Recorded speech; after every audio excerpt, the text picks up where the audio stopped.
بسم اللہ الرحمن الرحیم وبہ نستعین سبحانک لا علم لنا الا ما علمتنا انک انت العلیم الحکیم الحمد للہ رب العالمین والصلاة والسلام علی سید المرسلین وعلی آلہ وصحبہ اجمعین ومن تبعہم بإحسان الی یوم الدین اعوذ باللہ من الشیطان الرجیم بسم اللہ الرحمن الرحیم وَاعْبُدُوا اللَّهَ وَلَا تُشْرِكُوا بِهِ شَيْئًا۔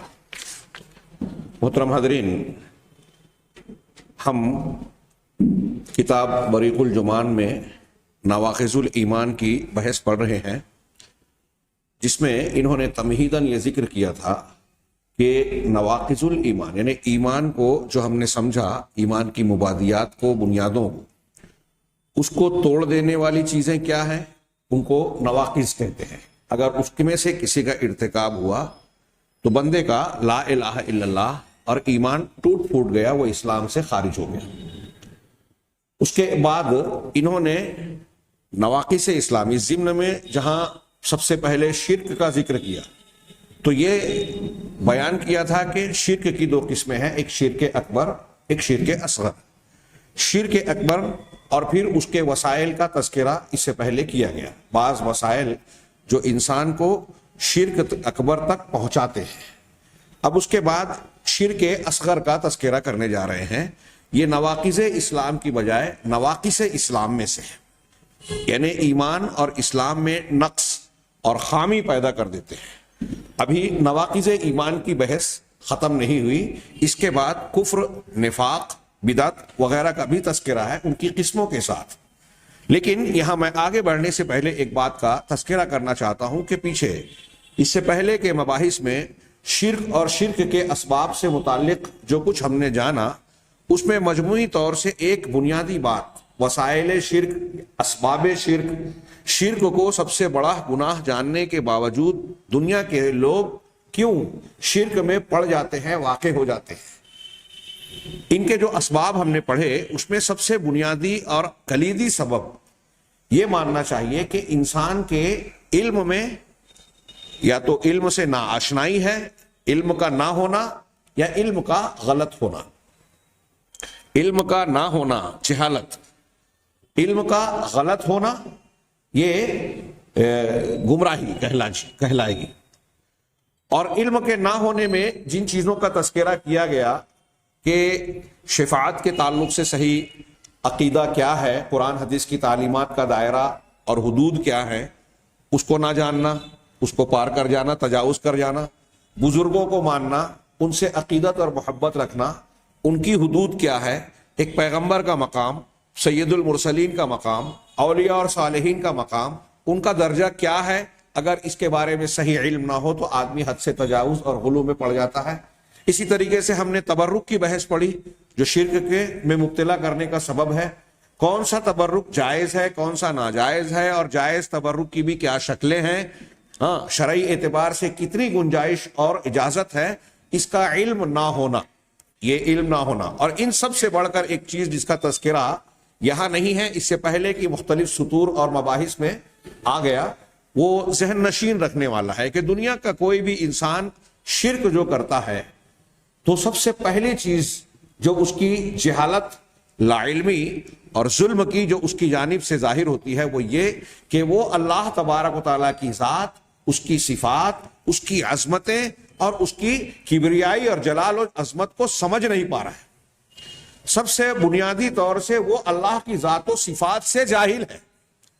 اگر ایک شخص اللہ تبارک و تعالیٰ کی معرفت بقدر ضرورت بھی، کوئی آدمی اللہ کے بارے میں اس کی کسی ایک صفت کے بارے میں بھی پورا احاطہ اور گھیراؤ نہیں کر سکتا، وَلَا يُحِيطُونَ بِهِ عِلْمًا، دنیا کے لوگوں کی ذہنی صلاحیت، علم کی رسائی، ہمارا دائرہ سوچ و فکر اتنا وسیع ہے ہی نہیں جس میں اللہ کی ذات و صفات حقیقت میں سما سکیں۔ سونے کے تولنے والا چھوٹا سا ترازو جو سونار کا ہوتا ہے، اس پر پہاڑ کا وزن معلوم نہیں کیا جا سکتا۔ ہمارا دماغ سونے کا ترازو ہے، اللہ تبارک و تعالیٰ کی ذات و صفات، غیبیات اور خاص طور پر اللہ کی عظمتیں، اس کا جلال، یہ پہاڑ سے بھی زیادہ وسیع ہے۔ ہمارا دماغ چھوٹا سا ترازو ہے، اس کو تول نہیں سکتا، احاطہ نہیں کر سکتا۔ لیکن یہ بات طے ہے کہ جو بھی شرک اور کفر میں پڑتا ہے وہ حقیقت میں اللہ تعالیٰ کو نہیں پہچانتا، جاہل ہے اللہ تعالیٰ کی ذات کے تعلق سے۔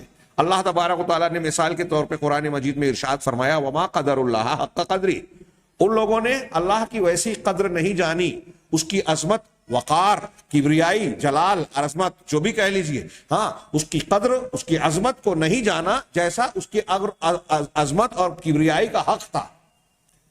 اگر انسان اللہ تبارک و تعالیٰ کی عظمت و کبریائی کو پہچان لے ہلکے درجے میں بھی اپنے علم کے اعتبار سے، صلاحیت کے اعتبار سے، تو یہ ممکن ہی نہیں ہے کسی انسان، کسی بندے کو، چاہے وہ جتنا بڑا ہو، کوئی پیغمبر اور سید المرسلین جناب محمد رسول اللہ صلی اللہ علیہ وسلم ہی کیوں نہ ہو، وہ جرات نہیں کرے گا کہ ان کی ذات کو اللہ تبارک و تعالیٰ کی ذات سے ملائے، مشابہت دے۔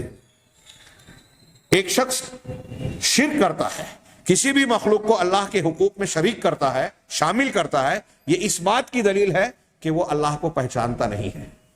ابھی ہم نے پیچھے پڑھا کہ اللہ تعالیٰ صرف وحی کرنے کا، کسی فیصلے کا ارادہ کرتا ہے تو حضرت جبرائیل علیہ السلام سمیت تمام فرشتے بے ہوش ہو جاتے ہیں، آسمان دہشت اور خوف سے لرزنے لگتا ہے۔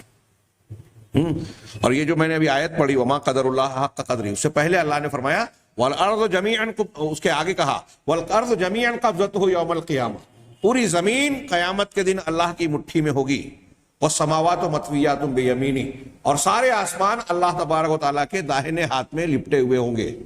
ہاں میں تفصیل میں جاؤں تو وقت کافی درکار ہوگا، صرف تصور کیجئے، غور کیجئے کہ آسمان کتنا بڑا ہے، کتنا عظیم ہے، لیکن مخلوق کی بڑائی، ہم سے بڑے کتنے چیزیں ہیں، پھر اس سے بڑے کتنی چیزیں ہیں۔ ایک پہاڑ کو دیکھ کے ہم حیرت زدہ رہ جاتے ہیں، ہیبت میں مبتلا ہوتے ہیں، کیا زبردست ہے، سبحان اللہ، اللہ اکبر ہماری زبان سے نکلتا ہے۔ کیوں؟ کہ اس کی مخلوق کی عظمت اور بڑائی یہ بتاتی ہے کہ جب یہ اتنی بڑی ہے، اتنی عظیم ہے، تو اس کا پیدا کرنے والا کیسا ہوگا۔ اب پہاڑ سے بڑی بھی چیزیں موجود ہیں، دنیا میں پہاڑ ہے تو دنیا اس سے بڑی ہے۔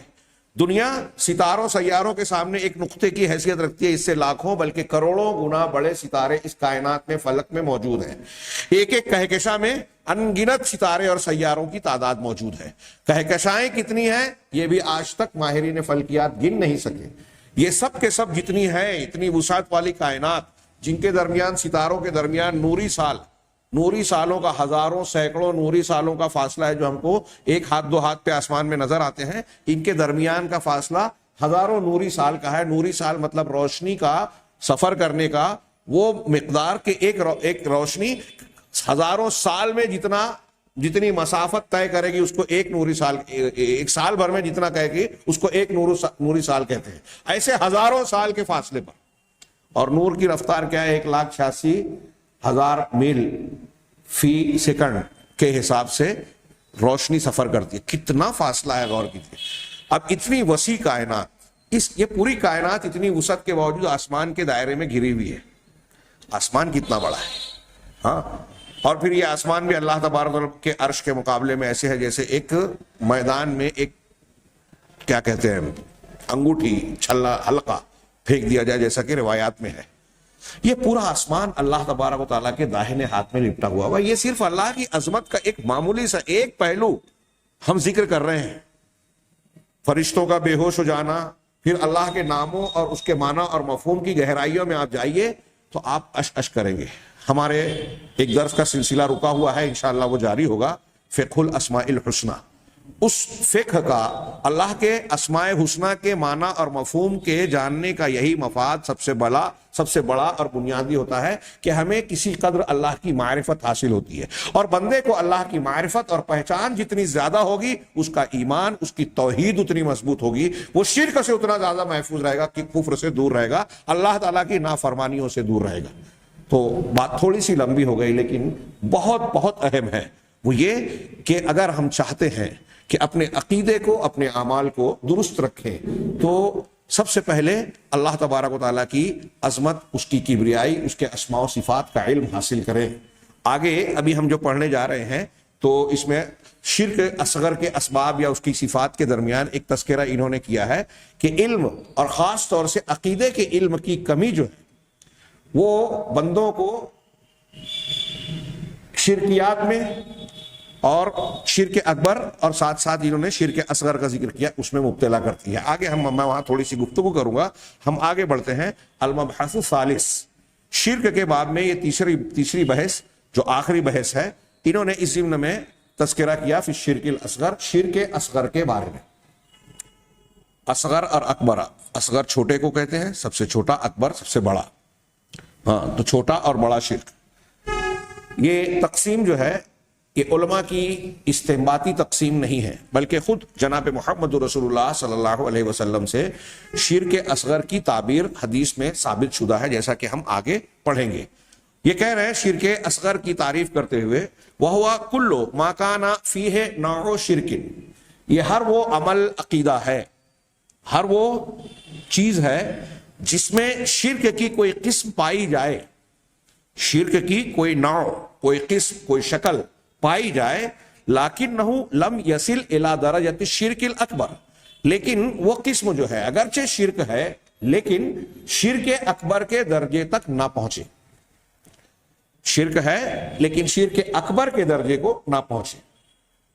الگ الگ علماء نے الگ الگ تعریف کی ہے اس کی. یہ بہت آسان سی اور اچھی سی جامع تعریف انہوں نے کی کہ وہ شرک جو شرک اکبر کے درجے کو نہ پہنچے، وہ ہے تو شرک لیکن شرک اکبر سے کم، اسے شرک اصغر کہیں گے.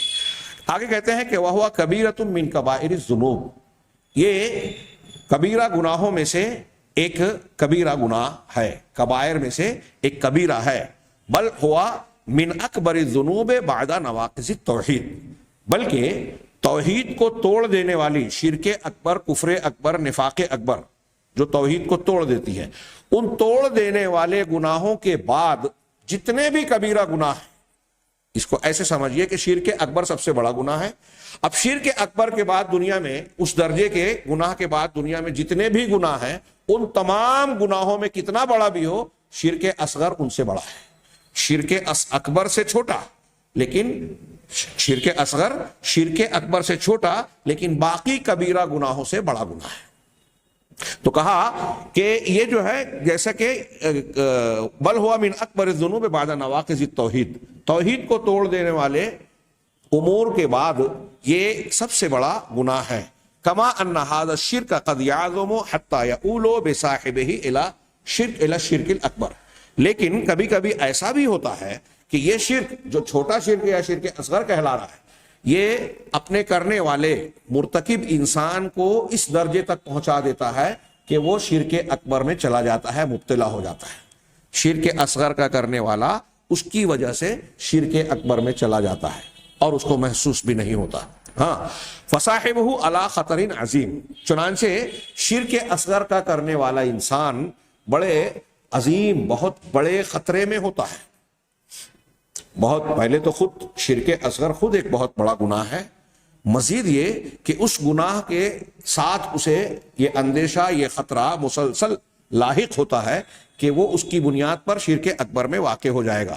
ہاں، تو وہ بہت بڑے خطرے میں ہوتا ہے. من ان یؤدی به الوقوع فی الشرک الاصغر الی الخروج من دین الاسلام، اس خطرے میں سے دوچار ہوتا ہے کہ اس کا شرک اصغر اسے اسلام سے خارج کر دینے تک پہنچا دے گا، یعنی شرک اکبر اور کفر اکبر میں. یہ شرک اصغر سے متعلق جو انہوں نے تمہیدی اور ابتدائی بات کہی، اتنا جاننے کے بعد کوئی بھی مسلمان خود اگر اس معنی مفہوم کو سمجھ رہا ہے تو خود اپنے دل و دماغ سے یہ فتویٰ لے سکتا ہے کہ اس کا جاننا، اس کا سیکھنا ایک بندے کے لیے کتنا کتنا کتنا ضروری ہے. کئی مرتبہ میں نے جیسا کہ تمہید میں کہا، علم نہ ہونے کی وجہ سے آدمی واقع ہو جاتا ہے. اور ابھی آگے کی سطور میں شرک اصغر کی مختلف قسمیں اور مختلف شکلیں، قسموں کی جو شکلیں بیان کی ہیں، آپ پڑھیں گے تو اس میں سے ایک ایک قسم ایسی ہے جو ہمارے گرد و پیش میں ہمارے درمیان بکثرت پائی جاتی ہے. بکثرت، ایک دو شکل نہیں، دسیوں شکلیں ہیں. ہاں، چنانچہ ہم آگے بڑھتے ہیں. وَلِلشِّرْكِ الْأَصْغَرِ أَنْوَاعٌ كَثِيرَةٌ، شرک اصغر کی بہت ساری قسمیں ہیں. منہا، ان میں سے چند کا تذکرہ، ان میں سے بعض قسموں کا تذکرہ کر رہے ہیں. النوع الاول الشرک الاصغر فی العبادات القلبیہ، دل کی عبادات، یعنی وہ جو باطن میں ہوتی ہے، قلبی عبادات میں شرک اصغر. اور اسی وجہ سے جو شرک چھپا ہوا ہوتا ہے، دکھائی نہیں دیتا، ظاہر میں نظر نہیں آتا، اسے شرک خفی بھی کہتے ہیں۔ شرک کی ایک اور تقسیم کرتے ہیں، شرک جلی، شرک خفی۔ اس سے بعض لوگوں کو یہ غلط فہمی ہوتی ہے کہ جو شرک خفی ہے یعنی دل کا، وہ شرک اصغر ہی ہے۔ نہیں، شرک خفی میں جو اندر ہوتا ہے، دکھائی نہیں دیتا، عقیدے اور دل کے عمل سے متعلق، وہ اکبر بھی ہو سکتا ہے، اصغر بھی ہو سکتا ہے۔ مثال کے طور پہ اگر دل کے اندر ایک انسان کے ویسی محبت غیر اللہ سے ہے جیسی اللہ سے ہونا چاہیے تو یہ شرک اکبر ہے۔ ایسا ہی خوف، رجا، توکل، اللہ پر بھروسہ، اللہ کا ڈر جو اللہ سے ہونا چاہیے، وہ اگر بندوں سے، مخلوق سے، کسی اور سے دل میں ہے تو اگرچہ وہ شرک خفی ہے لیکن شرک اکبر ہوگا۔ اور یہ ریاکاری کے جذبات، یہ دل سے متعلق ہے، آگے مثال دے رہے ہیں، تو یہ شرک اصغر میں آئے گا۔ تو پہلی قسم بتایا کہ شرک اصغر، وہ شرک اصغر جس کا تعلق قلبی عبادات سے ہے، دل کی عبادتوں سے ہے۔ ومن امثلۃ ھذا النوع، اس قسم میں کئی شکلیں آ سکتی ہیں۔ دل سے تعلق رکھنے والی عبادات میں متعدد قسمیں شامل ہو سکتی ہیں۔ تو اب اس قسم میں کی مثالوں میں سے چند مثالوں کا ذکر کر رہے ہیں۔ 2 مثالیں بیان کی انہوں نے۔ پہلی ریاکاری، دکھاوا۔ ہم اردو میں بھی اس کا استعمال عام طور سے کرتے ہیں۔ اس کا معنی مفہوم رویت سے، دیکھنے سے ہے، ریا دکھانا۔ منافقین کے بارے میں ہے، وَإِذَا قَامُوا إِلَى الصَّلَاةِ قَامُوا كُسَالَىٰ يُرَاءُونَ النَّاسَ۔ جب وہ نماز کے لیے اٹھتے ہیں، چلتے ہیں تو بڑی سستی روی سے، بوجھل پن سے، لوگوں کو دکھانے کے لیے دکھاتے ہیں، اللہ کے لیے نہیں پڑھ رہے ہیں۔ قرآن میں اور جگہوں پر اس کا استعمال کیا گیا ہے۔ ریاکاری، ریا کیا ہے؟ وَهُوَ أَن يُظْهِرَ الْإِنسَانُ الْعَمَلَ الصَّالِحَ لِلْآخِرِينَ أَوْ يُحَسِّنُهُ عِنْدَهُمْ أَوْ يَظْهَرَ عِنْدَهُمْ بِمَظْهَرٍ مَنْدُوبٍ إِلَيْهِ لِيَمْدَحُوهُ وَيَعْظُمَ فِي أَنفُسِهِمْ۔ یہ پوری تعریف جو انہوں نے کہی، بیان کی، وہ میں نے پڑھی کہ شرک اصغر، ریاکاری یہ ہے کہ انسان کوئی نیک عمل کرے، نیک عمل یا عبادت کا کام کرے، انجام دے، شرعی طور سے جو نیک عمل ہے، للآخرین او یحسنہم، دوسروں کے لیے کرے، یا ان کے سامنے نیک عمل کو سنوار کر، سجا کر پیش کرے۔ یحسنہم، اس کو حسین بنائے، خوبصورت بنائے۔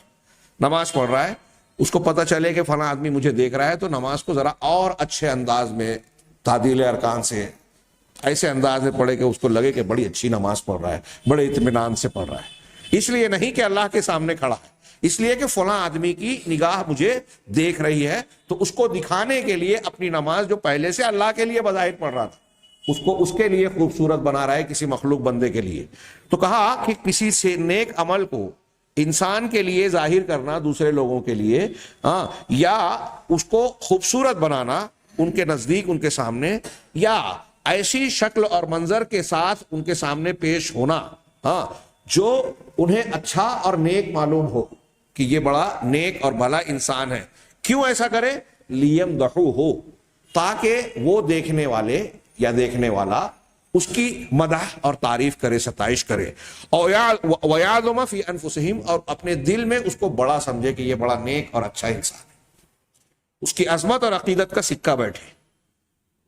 اپنے الفاظ میں سیدھا سیدھا جملہ کہیں کہ ہم کوئی نیکی کا عمل اس لیے کریں کہ لوگوں کی زبان سے تعریف سنیں یا لوگ ہمیں اچھا سمجھیں، ان کے سامنے اس لیے نیکی کر رہے ہیں، یا نیکی کا دکھاوا کر رہے ہیں، یا پہلے سے جو نیکی کر رہے ہیں اس کو خوبصورت بنا رہے ہیں دکھاوے کے لیے۔ آگے کہہ رہے ہیں یہ ریاکاری کی تعریف ہوئی۔ اور یہ ایک بات یاد رکھنی چاہیے، آگے بڑھنے سے پہلے میں کہوں کہ یہ نیکیوں میں آتی ہے۔ اس کا خطرہ کس سے ہے؟ نیک لوگوں سے۔ دکھاوا انسان گناہوں کا نہیں کرتا۔ ایک آدمی چوری کرے، ڈکیتی کرے، تو اس میں دکھاوا نہیں کرتا، بلکہ وہاں تو گناہ کر کے بھی چھپانے کی، اپنے آج کے یہاں دیکھیے کتنے لوگ ہیں سفید پوش بنے ہیں، گناہ ہر معاملے میں ہر قسم کا ہو رہا ہے، عقیدے کا، عمل کا، حرام خوری کا، جھوٹ، غیبت، چغلی، لیکن جب آپ کسی سے بات کریں تو وہ ایسا شریف بنے گا کہ ایسا لگے گا کہ اس نے کبھی کوئی گناہ کیا ہی نہیں ہے۔ ہمارا شہر بھی جادوگروں کی بستی ہے، گناہ ہوتے ہیں، مجرم نظر نہیں آتے۔ ایک بدعقیدہ آدمی کا اچھا شعر ہے، خیر، تو آگے کہا کہ ریا کاری کے، میں آگے حدیث کے ضمن میں یہ بات کہنا چاہوں گا کہ اس سلسلے میں ریاکاری کے حرام ہونے پر دلالت کرنے والی بہت ساری دلیل ہیں، ساتھ ہی ساتھ ریاکاری کا ارتکاب کرنے والے کی بڑی سزا کا تذکرہ بہت ساری روایتوں میں موجود ہے۔ ہاں، اور اس بات کا تذکرہ کہ یہ ریاکاری اس عمل کو ضائع کر دیتی ہے جس میں یہ داخل ہوتی ہے۔ وَأَنَّهُ يُبْطِلُ الْعَمَلَ الَّذِي يُصَاحِبُهُ، یہ اور اس کے ایک خطرے کا پہلو ہے کہ آپ کوئی نیکی کر رہے ہیں، بہت بڑی نیکی کر رہے ہیں، کروڑوں روپیہ آپ نے صدقہ و خیرات کیا، لیکن مقصد یہ ہے کہ لوگ مجھے سخی کہیں، کوئی نیکی نہیں، ایک ثواب نہیں ملے گا بلکہ الٹا عذاب ملے گا۔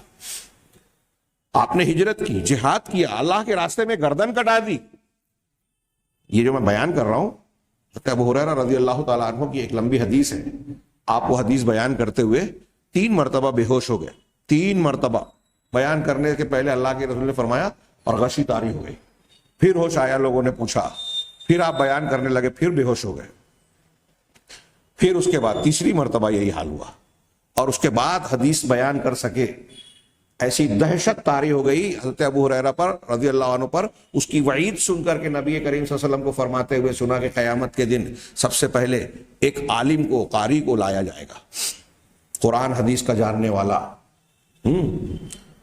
میں نے تجھے علم دیا، تو نے اس کا کیا کیا؟ اللہ تعالیٰ میں نے اسے پھیلایا، تقریریں کی اچھی اچھی پیاری پیاری، خوب کتابیں لکھی، یہ کیا وہ کیا، کہا ہاں تو نے کیا لیکن تو جھوٹ بول رہا ہے، تو نے میرے لیے نہیں کیا، تو نے اس لیے کیا کہ لوگ تجھے علامہ اور اونچے اونچے القاب سے نوازیں، لوگ تیری تعریف اور مدح کریں۔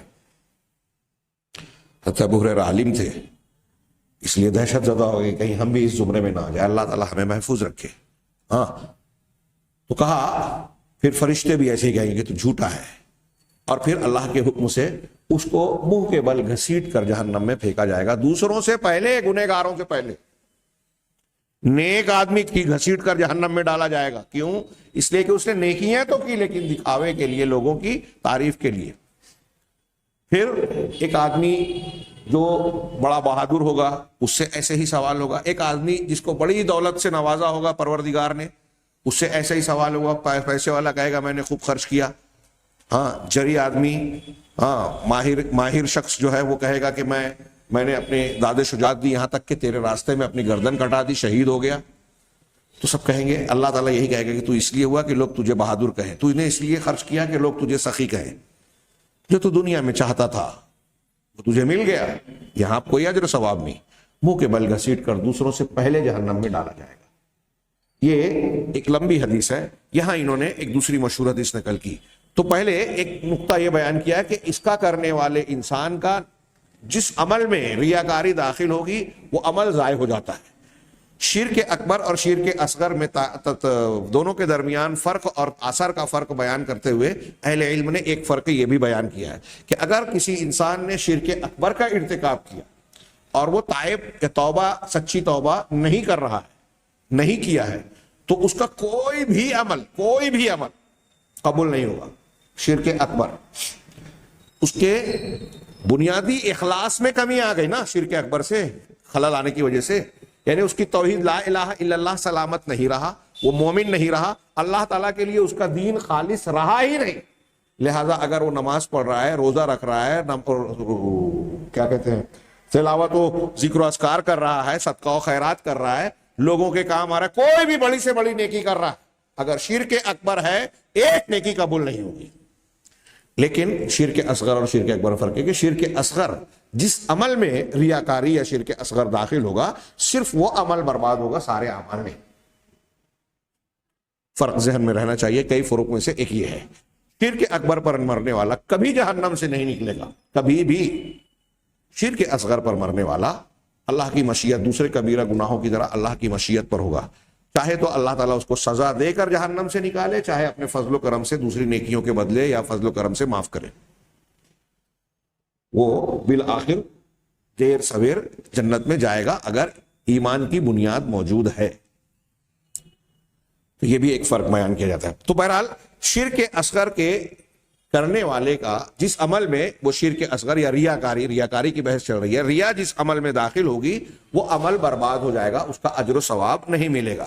ہاں، اب اس کی دلیلوں میں سے جن یہ باتیں کہ بتائی کہ بھائی بہت ساری دلیلیں ہیں جو یہ بتاتی ہیں کہ یہ حرام ہے، اس کا کرنے والا بہت بڑی سزا کا مستحق ہوگا، گھسیٹ کر جہنم میں ڈالا جائے گا، اور اس کا کرنے والے کا وہ عمل جو ریاکاری سے ملوث ہے، آلودہ ہے، وہ برباد ہو جائے گا۔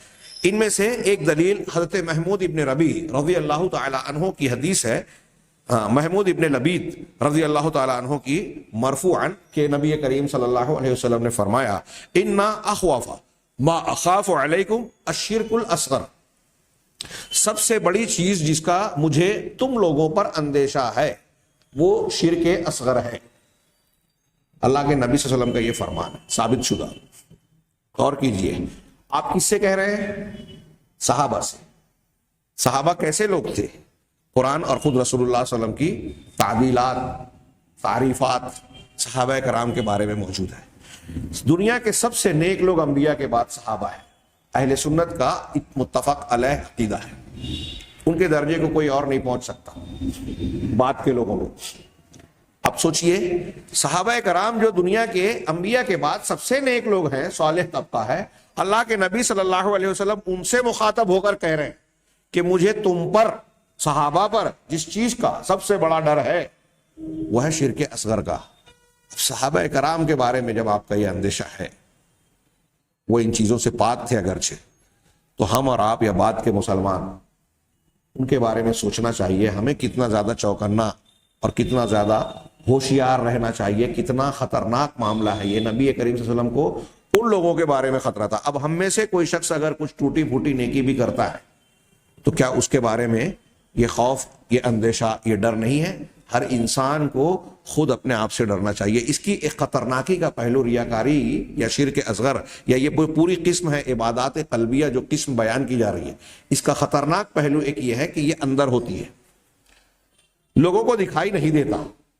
اگر ایک آدمی غیبت کر رہا ہے، جھوٹ بول رہا ہے، یا کوئی اور ایسا ظاہری گناہ کر رہا ہے جو لوگوں کی نظر میں گناہ ہے، دکھائی دے رہا ہے، تو لوگ اس کی اصلاح کرنے کی کوشش کریں کہ بھائی یہ تم جو کر رہے ہو غلط ہے، توبہ کرو، نیکی نہیں ہے، اچھائی نہیں ہے۔ اس کی اصلاح کا امکان ہے، وہ خود نہیں تو دوسرے اس کو ٹوک کر، روک کر اس کی اصلاح کر سکتے ہیں۔ لیکن جب دل کے اندر یہ بیماری جڑ پکڑتی ہے نا، تو دوسروں کو تو اس کا علم نہیں ہوتا، خود آدمی کو بھی لوگوں کی تعریف سے لذت محسوس ہوتی ہے۔ اگر آپ نے کوئی نیکی کی اور لوگ بولتے ہیں کہ یار بہت اچھے انسان ہو، نیک انسان ہو، تو چاہے آدمی بظاہر کچھ نہ کہے یا منع کرے، لیکن اگر ریاکاری کے جذبات دل میں ہے تو اس سے دل میں ایک خوشی اور سرور محسوس ہوتا ہے، اور آدمی کو ایک قسم کی لت لگ جاتی ہے۔ نیکیاں کرنے کے بعد وہ اس طرح دکھاوا کرنے کی کوشش کرتا ہے کہ لوگ میری تعریف کریں، اور اسے اس بات کا احساس نہیں ہوتا۔ اس بیماری کا علاج وہ خود نہیں کر پاتا، دوسرے بھی نہیں کر پاتے، اس لیے یہ اور زیادہ خطرناک ہے۔ تو اللہ کے نبی صلی اللہ علیہ وسلم نے اسی لیے صحابہ کرام کو، نیک لوگوں کو خطاب کر کے کہا کہ سب سے زیادہ جس چیز کا مجھے اندیشہ ہے، تم پر ڈر ہے، وہ شرک اصغر ہے۔ اس لیے معلوم ہوا کہ اگر ہم اور آپ نیکی کرتے ہیں، نیکیاں کرتے ہوئے ہمیں اس بیماری سے، اس شرک اصغر سے ہوشیار رہنے کی ضرورت ہے، ڈرنے کی ضرورت ہے۔ جب نبی صلی اللہ علیہ وسلم کو اندیشہ اور ڈر تھا تو ہمیں اور آپ کو تو بدرجہ اولا ہونا چاہیے، اور ہمارا ایمان جس درجے کا ہے اس میں اور زیادہ یہ خطرہ بڑھ جاتا ہے کہ شیطان کے یہ اثرات، ہماری شہوانی خواہشات ہم پر غالب ہو سکتی ہیں اور اس بیماری میں ہمیں مبتلا کر سکتی ہے۔ یہاں ایک بات یہ بھی جو میں نے کہا کہ نبی کریم صلی اللہ علیہ وسلم نے خود الشرک الاصغر کا لفظ استعمال کیا، اس کا مطلب یہ کہ شرک اصغر، شرک میں کچھ اصغر بھی ہے، کچھ اکبر بھی ہے۔ یہ تقسیم خود شارع علیہ الصلوۃ والسلام نبی کریم صلی اللہ علیہ وسلم سے ثابت ہے، یہ علماء کی تقسیم نہیں ہے۔ آگے قالوا وما الشرک الاصغر یا رسول اللہ، جب اللہ کے نبی صلی اللہ علیہ وسلم نے یہ فرمایا تو صحابہ نے سوال کیا کہ اللہ کے رسول یہ شرک اصغر ہے کیا؟ شرک اصغر کسے کہتے ہیں؟ کون سی چیز ہے؟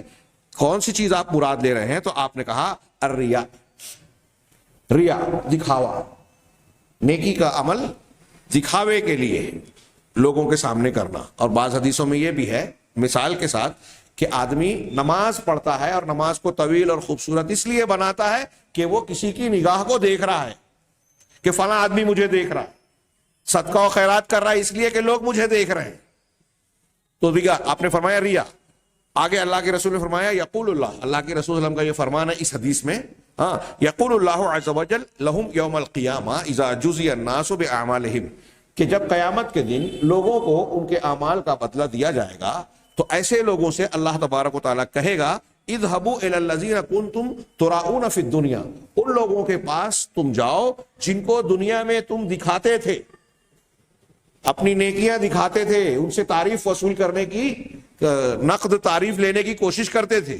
تو جن کو تم دکھاتے تھے نا تو ان کے لیے تم نے نیکیاں کی تھی, یہ محنتیں کی تھی, عبادتیں کی تھی, لہذا جاؤ ان کے پاس. ہاں, هل تجدون عندهم جزاء, کیا تم کو ان کے پاس کوئی بدلہ ملے گا, تم پاؤ گے؟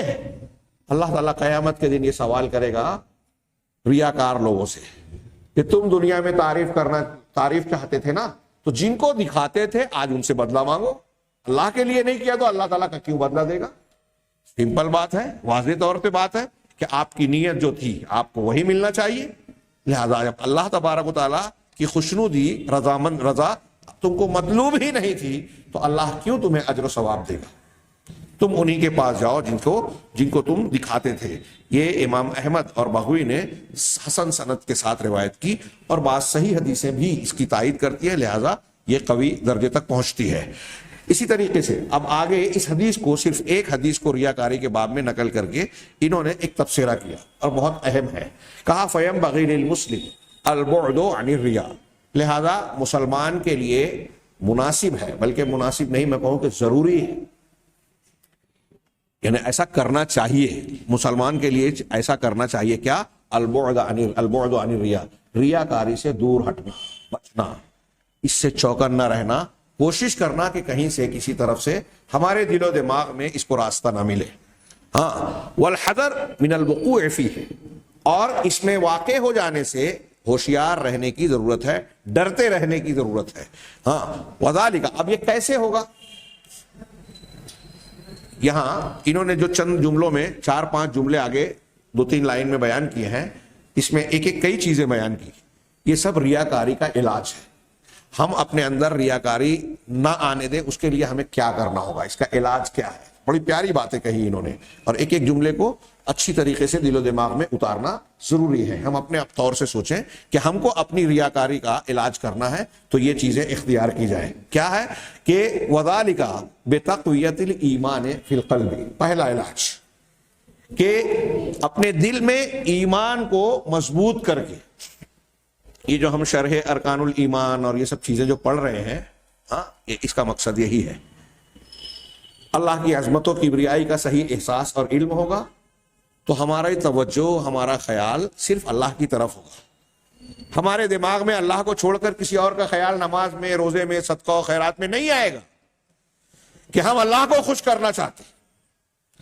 عہدے, منصب, دولت, جس کے پیچھے آج لوگ پاگل ہوئے جا رہے ہیں, یہ ریاکاری, دنیا داری.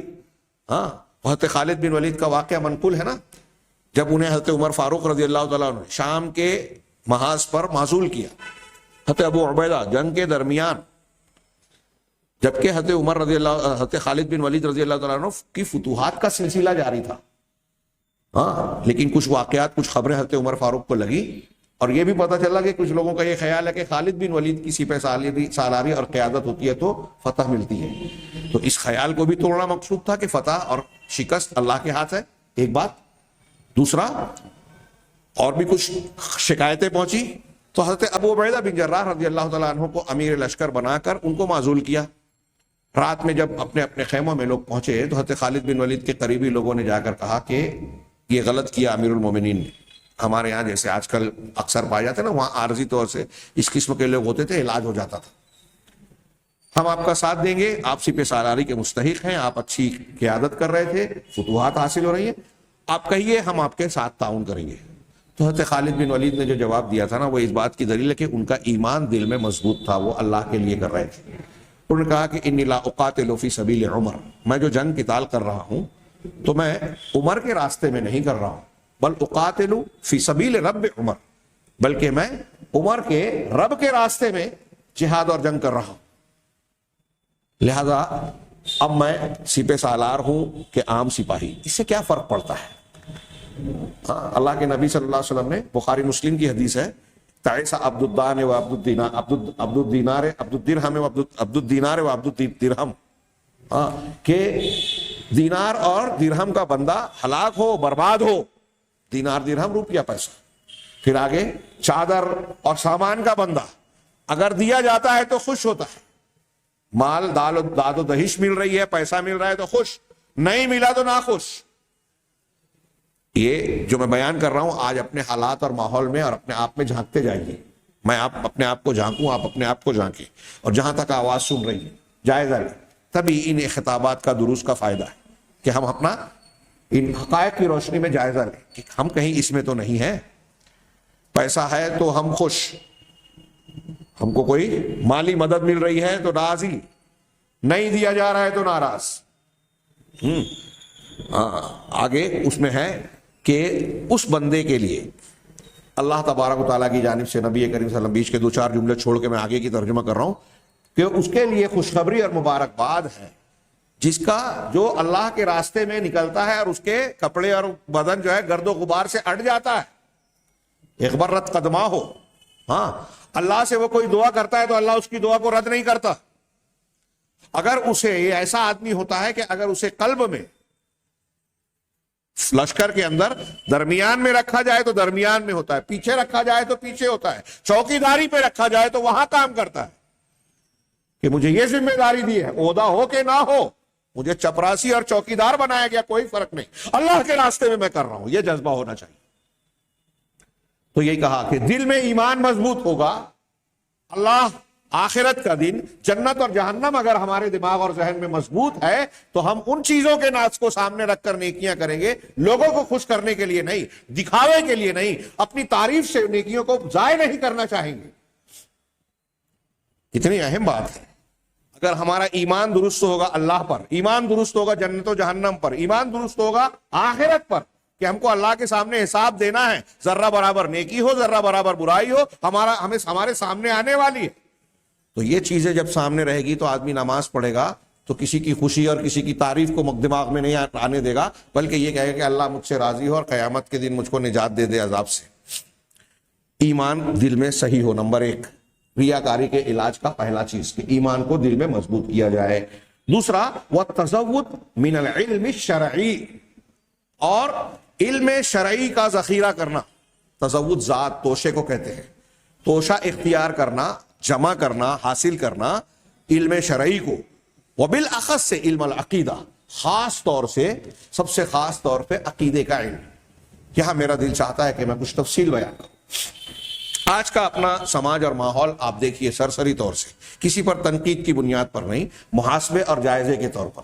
آج ہمارے درمیان میں اکثر کہتا ہوں اور لوگ بھی حیرت کرتے ہیں، آج دیکھیے کہ کون سا مسئلہ ہے شرعی اعتبار سے جو ہمارے سماج میں، مسلم سماج میں، معاشرے میں قرآن حدیث کی تعلیمات کے مطابق قابل اطمینان کہلائے. عقیدے کا، دین کا معاملہ، عبادات، نماز کا معاملہ، معاملات اخلاق کا معاملہ، رشتے اور تعلقات کا معاملہ، حلال اور حرام کا معاملہ، ان میں سے کوئی چیز ہم کو ٹھیک ٹھاک نظر آتی ہے مسلمانوں میں؟ اور حیرت انگیز بات، انتہائی حیرت انگیز بات، کئی گنا حیرت انگیز کہیے، کہ بہت سارے ایسے لوگ جو دین کی ٹھیکیداری کو اپنے کاندھوں پر اٹھائے ہوئے نظر آتے ہیں، دین کا کام کر رہے ہیں، 25 سال سے، 20 سال سے، 30 سال سے لگے ہوئے دین کے کاموں میں. ان کی شکایتیں آتی ہیں، لوگ آگے کہتے ہیں کہ انہیں سمجھائیے، رشتہ داروں کو حصہ نہیں دے رہے، بہنوں کا حصہ نہیں دے رہے، قبضہ کر کے بیٹھے ہیں. ان کے یہاں ہم دیکھ رہے ہیں کہ وہ سودی قرضہ لے رہے ہیں. اب تو قرآن حدیث کے نام لینے والے بھی جری ہوتے جا رہے ہیں. اہل حدیث، سود کا قرضہ. ہمارے شہر میں خبر آتی ہے، ایک چیز کو، ایک گھر کو 2 مرتبہ 2 گراہک سے بیچ دیا. ہمارے شہر میں خبر آتی ہے، سودی لین دین جو بینک سے ہوتا تھا، کچھ افراد انفرادی اور خصوصی طور پر، پرسنل طور پر سودی قرض دے رہے ہیں. یہاں تک کہ بعض خواتین دے رہی ہیں اور پھر دادا گیری سے اسے وصول بھی کرتی ہیں. ان کے پاس ایسے اسباب اور وسائل. اسکول کالج پڑھے لکھے لوگ چلا رہے ہیں, دیندار لوگ چلا رہے ہیں, لیکن اس میں ڈونیشن اور ان تمام ڈونیشن حرام خوری کا کاروبار چل رہا ہے, اور وہ سفید پوش ہے سماج اور معاشرے میں. سیاسی اعتبار سے اب عام لوگ بولنے لگے کوئی بات نہیں, سیاسی طور سے کمیشن خوری اور یہ لینا, جھوپڑے سے بلڈنگ میں آ جانا, غریب آدمی کا منتخب ہونے کے بعد امیر ہو جانا, معمولی سی بات ہے, یہ اس کا حق ایسا سمجھا جانے لگا. اور اس کو دعوتوں میں بلا رہے ہیں, وہاں سے لڑکی لے رہے ہیں, لڑکی دے رہے ہیں. مطلب یہ کہ اگر وہ حرام خوری کر رہا ہے تب بھی کوئی حرج کی بات نہیں ہے. اگر آپ گفتگو کریں, سمجھانے کی کوشش کریں تو بہت ساری بحث ہوگی. آپ پنچایت میں جائیں, حصے بگرے کی 10 پنچایت ہو جائے گی, مسئلہ وہیں کا وہیں رہے گا. آج ہمارے مالیگاؤں شہر, دیندار شہر میں, جس کو میں کہتا ہوں لوگ دیندار کہتے ہیں, دیندار ہے وہ نہیں, خرچ کے نکال دیجئے دماغ سے. راستے پر چلیے تو نظر آئے گی لوگوں کی دینداری کے لوگوں کو تکلیف دے رہے ہیں, آٹو والے, ٹھیلے والے, رکشے والے, سواری والے, دوسروں کو تکلیف دیے بغیر رہتے ہی نہیں ہے. یہ دین ہے, یہاں دینداری ونداری ہے نہیں. دینداری کے مظاہر ہیں, گنبد و مینار سے دینداری نہیں ہوتی. تو میں یہ عرض کرنا چاہتا ہوں, ابھی ایک صاحب نے بتایا کہ ہمارے گھر میں ایسا ایسا معاملہ ہے, سارے سمجھانے والے تھک گئے, لیکن دین کا وہ کام کرنے والا آدمی. تو میں نے کہا معاف کیجئے گا, لوگوں کو ایسا لگے گا کہ میں مسلکی اختلاف کی بات کر رہا ہوں, لیکن یہ حقیقت ہے کہ ہمارے یہاں جو دین پیش کیا جا رہا ہے, دین کے نام پر جو لوگوں کو گولی دی جا رہی ہے.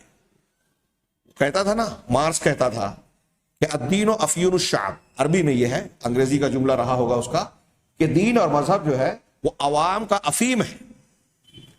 تو یہ دین حق کے بارے میں نہیں ہے, یہ دین منحرف کے بارے میں صحیح ہے. یہ جو ہمارے یہاں فضیلتوں والا دین بیان کیا جاتا ہے, صحیح عقیدے سے ہٹ کر, صحیح قرآن و حدیث کی تعلیمات سے ہٹ کر, وہ افیم ہی کا کام کر رہا ہے. ایک آدمی بہنوں کا حصہ ہڑپ کر رہا ہے, ایک آدمی سودی لین دین کر رہا ہے, ایک آدمی روزانہ لوگوں کی غیبت چغلی سازشیں کر رہا ہے, لیکن سامنے پہ سفید پوش بنا ہوا ہے, نیک اور دیندار بنا ہوا ہے, لوگوں کے سامنے یہ پوسٹ کرتا ہے کہ میں بڑا دین اور کی خدمت کر رہا ہوں, قوم اور ملت کی خدمت کر رہا ہوں. اپنی رپورٹ چھائے کرے گا, اپنی تاریخ بنائے گا, ریکارڈ بنائے گا. برا لگے تو برا لگے, لیکن ایک حقیقت بیان کرنا چاہتا ہوں کیوں ایسا ہے. تو میں نے اس شخص سے کہا, اور کئی مجلسوں میں میں نے یہ بات کہی ہے, کہ ہمارے یہاں صحیح دین بتایا ہی نہیں جا رہا ہے. دین کا غلط تصور اس برائی کی وجہ ہے کہ آپ نے فلاں فضیلت والا کام کیا, اتنی مرتبہ فلاں ذکر کر لیا, تو اتنا ثواب, اتنا اجر ملے گا, اتنے فرشتے آپ کے لیے قیامت تک مغفرت کی دعا کریں گے, 70,000 فرشتے لگ جائیں گے. جھوٹی حدیثیں بیان کر رہے ہیں. اور اگر کوئی ہے بھی ایسی روایت تو اس کا یہ مطلب نہیں ہے کہ آپ کا لین دین حرام خوری معاف ہو جائے. یہ گناہ صغیرہ کے بارے میں ہوتا ہے یہ معاملہ. اب تصور دیا گیا 20 سال 25 سال کام کرنے والوں کے, آپ نے اگر یہ عمل کر لیا, یہ والی 2 رکعت نفل پڑھ لی, فلاں رات کو آپ نے شب 15 شعبان کو صرف آپ نے 1 رات عبادت کر لی, تو آپ کا کھاتا صاف. اب آپ نے بہن کا حصہ ہڑپ کیا ہو, کسی کا مال کھا لیا ہو, قرضہ لے کے اس کو ڈبو دیا ہو, تو انسان کے دماغ میں یہ آتا ہے کہ اب تو 15 شعبان کو کھاتا صاف ہو رہا ہے نا, تو ہم کوئی بھی کر لیں گے, کوئی بھی گناہ سب معاف ہو جائے گا.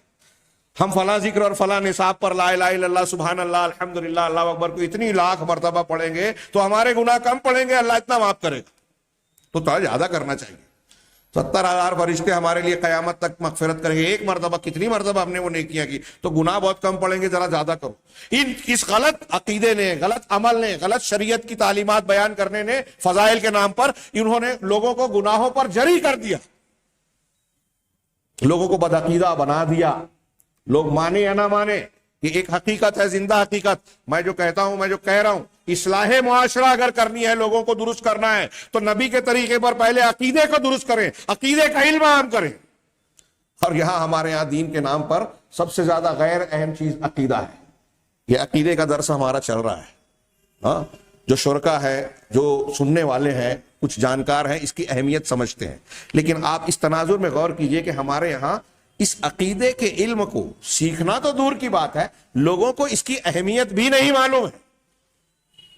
میں نے کئی مرتبہ کہا, یہاں جو لوگ بیٹھے ہیں وہ اچھی طرح دماغ میں, آپ اگر چاہتے ہیں کہ آپ اپنے بچوں کو, بیوی کو سدھاریں, ان کے لیے اگر مدرسے کی تعلیم کا انتظام نہیں کر پا رہے ہیں, تو مسجد سے جوڑیے، اور مسجد کے جوڑنے کے ساتھ آپ کوئی نہ کوئی طریقہ ایسا اختیار کیجئے کہ صحیح عقیدہ اپنے بچوں کو سکھائیں۔ تربیت کے لیے سب سے ضروری ہے، کل آپ بولیں گے میرا بچہ بڑا ہو کے ہاتھ سے نکل گیا، مجھ سے زبان درازی کرتا ہے، گھر سے نکالتا ہے، ایسا کرتا ہے ویسا کرتا ہے، تو اس کے پہلے ذمہ دار آپ خود ہوں گے۔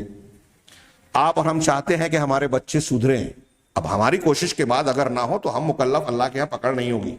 نوح علیہ السلام کا بیٹا کافر تھا، وہ ایک الگ بحث ہے، لیکن ایسا استثنائی کچھ واقعہ ہوتا ہے۔ ہم اگر اپنا حق ادا کرنا چاہتے ہیں، اپنا گھر سدھارنا چاہتے ہیں، سماج سدھارنا چاہتے ہیں، تو ساری دینی جماعتوں تک بھی میرا یہ پیغام پہنچایا جائے کہ اگر آپ سماج کی اصلاح کرنا چاہتے ہیں، لوگوں کو صحیح دین پہنچانا چاہتے ہیں، اور چاہتے ہیں کہ لوگ دین کی باتوں کو، قرآن حدیث کو سن کر صحابہ کرام کی طرح مانیں، تو سب سے پہلے سب سے بڑی محنت صحیح عقیدے پر ہونا چاہیے۔ عقیدہ اگر آپ نے نہیں سکھایا تو یہی ہوگا جو ہو رہا ہے کہ ایک آدمی نماز پڑھ رہا ہے، تہجد پڑھتا ہے، تسبیح لے کے گھومتا ہے، مسواک ہاتھ سے چھوٹتی نہیں ہے، فضائل کے ہر چیز پر عمل کر رہا ہے، کھانے کے آداب، سونے کے آداب، چلنے کے آداب، لیکن ہم دیکھتے ہیں کہ راستے کے آداب وہ جانتا ہی نہیں ہے، بتایا جائے تو لڑائی کرتا ہے ایک طرف، دوسری طرف بہن کا حق مار لیا، سودی لین دین کر رہا ہے، رشوت کھا رہا ہے، جھوٹ بول رہا ہے، غیبت کر رہا ہے، لوگوں کی عزت سے کھیل رہا ہے، اور اللہ کا ڈر پیدا ہی نہیں ہوتا، ڈرتا ہی نہیں، کیونکہ عقیدہ صحیح نہیں ہے۔ عقیدہ صحیح نہیں، عقیدہ صحیح ہوگا تو اللہ کا ڈر ہوگا، اللہ کے لیے کام کرے گا، یہ ریاکاری ہی کا علاج نہیں ہوگا۔ ہمارے سماج میں آپ دیکھیے، میں جو بتا رہا ہوں، یہاں کئی حضرات ہوں گے جو پنچایتوں میں بہت ساری مجلسوں میں بیٹھے ہوں گے، جو جھگڑوں کو سمجھانے گئے ہوں گے، لیکن کوئی فریق جس نے کسی کا حق ہڑپ کیا ہے، اور جو مظلوم ہے، مظلوم تو مظلوم ہے، عام طور سے ہمارے یہاں یہ نظر آتا ہے کہ مظلوم جو ہوتا ہے وہ کمزور ہوتا ہے، تو لوگ مظلوم کو مزید دبانے کی کوشش، آپ مان لو، اختلاف ختم کر دو، مل لو، ہاں، کنویں میں کتے کی لاش کو رہنے دو، 5 ڈول نکال لو اور پانی پینا شروع کر دو، جیسے کہ ویسے مسئلہ۔ عقیدہ صحیح نہیں ہے نا، تو جو ظالم ہے اس کو بولنے کی بیچ والے کو طاقت نہیں ہے، اور ظالم کو کوئی قرآن حدیث اور اللہ کا ڈر کوئی اثر ہی نہیں کرتا۔ لہذا حصے بکرے کے بارے میں آپ بڑے بڑے علماء کو دیکھیں، قرآن حدیث سنا دیں، مسئلہ حل نہیں ہوتا، نسلیں گزر جا رہی ہیں، کئی خاندان ہمارے شہر میں نظر آئیں گے۔ ہاں، جو دیندار طبقات ہوتے ہیں، میت ہوئی، میت کے جو حقوق ہیں فوراً صاف کیے جائیں، یہ پہلا حق ہے، اس کی وراثت کو حقداروں میں تقسیم کیا جائے۔ لیکن یہاں بیٹوں کے بعد پوتے، پوتوں کے بعد پر پوتے پیدا ہو گئے، اور پردادا کی وراثت کی تقسیم نہیں ہوئی ہے، معاملہ اور زیادہ الجھتا چلا گیا۔ اللہ کے پاس جا رہے ہیں، کوئی ڈر نہیں ہے کہ جو شخص جا رہا ہے وہ کیا جواب دے گا، غلط قسم کے دعوے کر رہے ہیں، جھوٹے دعوے، اس پر میرا حق ہے، جانتے ہیں کہ نہیں ہے پھر بھی کر رہے ہیں۔ اور حیرت کی بات، آدمی قبر سے جتنا قریب ہوتا جاتا ہے، پتہ نہیں مال اور اسباب کو سمیٹنے میں اتنا زیادہ حریص ہوتا چلا جاتا ہے۔ کتنی عجیب بات ہے نا۔ کیوں یہ جو عجیب ہمیں لگ رہا ہے کہ ایک آدمی مرنے سے قریب جا رہا ہے اور اپنے مظلوم کو حق دینے کے لیے تیار نہیں ہے، اسے یہ احساس نہیں ہوتا کہ میں مر جاؤں گا تو میرا جو جمع پونجی ہے، دوسرے کا حق میں نے ہڑپ کر کے رکھا ہے، اس کا جواب مجھے اللہ کے پاس دینا ہے، اور وہ ہڑپ کیے ہوئے حق کا مجھ کو کوئی فائدہ نہیں ہوگا، میرے بچوں کو بھی فائدہ نہیں ہوگا، بلکہ وہ غلط راستے پر چلیں گے حرام کھا کے۔ کیوں یہ تصور پیدا نہیں ہوتا؟ اس لیے کہ علم، اور علم میں عقیدے کا علم صحیح نہیں ہے۔ یہ جو میں نے تھوڑی سی تفصیل بیان کی، کچھ اور دل چاہ رہا ہے، وقت زیادہ ہو رہا ہے، لیکن میں اس کو سمیٹ کر یہ کہنا چاہوں گا کہ اگر ہم اصلاح کرنا چاہتے ہیں، ٹھیک ہے، سماج میں ہماری طاقت قوت، اپنے اپنے گھر میں، میں یہ عرض کروں گا، جیسے میرا یہ ایک درس چل رہا ہے عقیدے سے متعلق، ایسے کئی علماء کو آپ عقیدے کے درس کی شروعات کریں، اس کی اہمیت کو سمجھیں، اور اپنے بچوں کو، چھوٹے چھوٹے بچوں کو بھی صحیح عقیدہ سکھانے کی۔ آپ دیکھ رہے ہیں لقمان حکیم، قرآن مجید نے ان کی نصیحت، پہلی چیز کیا بیان کی؟ جو ان کی نصیحت تھی، سکھانے والی تربیت کے جو ارکان، اسباب، چیزیں ہیں، سب سے پہلے کہ یا بنی لا تشرک باللہ ان الشرک لظلم عظیم۔ حضرت ابراہیم اور یعقوب علیہ السلام کی تعلیم کیا تھی؟ ان اللہ اصطفیٰ لکم الدین۔ ہاں، کیا ہے اب کیا ہے وہ قرآن کی آیت سورہ بقرہ میں کہ کیا تم اس وقت حاضر تھے جب ابراہیم نے اپنے بیٹوں کو وصا ابراہیم و بنی ہے و یعقوب، ہاں، یا بنی ان اللہ اصطفیٰ لکم الدین فلا تموتن الا وانتم مسلمون، کہ اللہ نے تمہارے لیے ایک دین کو منتخب کیا ہے تو تمہاری موت ہرگز نہ آئے مگر اس حالت میں کہ تم مسلمان رہو۔ یہ تعلیم ہم کو دینی ہے، نبی کریم صلی اللہ علیہ وسلم صحابہ کو یہ سکھا رہے ہیں۔ حضرت ابن عباس بچے ہیں، ان کو کہہ رہے ہیں بیٹے کچھ کلمات کو یاد رکھو، اللہ تم کو یاد رکھے گا. اللہ کو یاد رکھو, تم اللہ کو اپنے سامنے پاؤ گے. مانگو تو اللہ سے مانگو, عقیدہ. مدد مانگو تو اللہ سے مانگو, کسی پیر بابا بزرگ قبر سے نہیں. مدد مانگو تو یہ اللہ کے رسول بچوں کو سکھا رہے ہیں, تو اپنے بچوں کو عقیدے کی صحیح تعلیم دیجئے, وہ صحیح رہیں گے.